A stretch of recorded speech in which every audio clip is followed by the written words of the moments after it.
আসসালামু আলাইকুম প্রিয় দর্শক, শুভ দুপুর। তো আমি চলে আসলাম আপনাদেরকে দেখানোর জন্য আমার আজকে রান্নার ভিডিও চিত্র।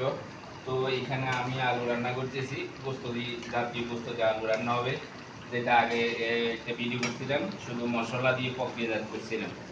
তো এখন আমার সম্পূর্ণ মশলা এবং গোস্ত আইটেমটা আমার খাওয়া উপযোগ হয়ে গেছে। তো সেহেতু আমি আর একটা ভিডিও চিত্র দেখাচ্ছি। তো ভিডিও চিত্র দেখতে থাকুন আপনারা। কে কোথায় দেখতেছেন আমাকে একটা লাইক কমেন্ট শেয়ার দিয়ে সহায়তা করবেন। এখানে আজকে দুপুরের আয়োজন করলাম ছাত্রদের জন্য জাতীয় গোস্ত। তো জাতীয় গোস্ত কি বলুন তো বন্ধুরা, জাতীয় গোস্ত পোলট্রি, পোলট্রি হচ্ছে জাতীয় গোস্ত গরিবের খাওয়া, আর ফাঙ্গাস জাতীয় মাছ গরিবের খাওয়া, আর আলু জাতীয় ভর্তা গরিবের। এই ছিল আজকে দুপুর রান্নার আয়োজন। সেই জন্য আমি সব কিছু এগুলো যেগুলো গরিবের খাবার ওগুলোকে আমি জাতীয় তালিকা হিসেবে রেখেছি। তো আপনারা কি মনে করেন কি জাতীয় তালিকার মধ্যে থাকতে পারে, তাহলে আমাকে কমেন্টে জানাবেন।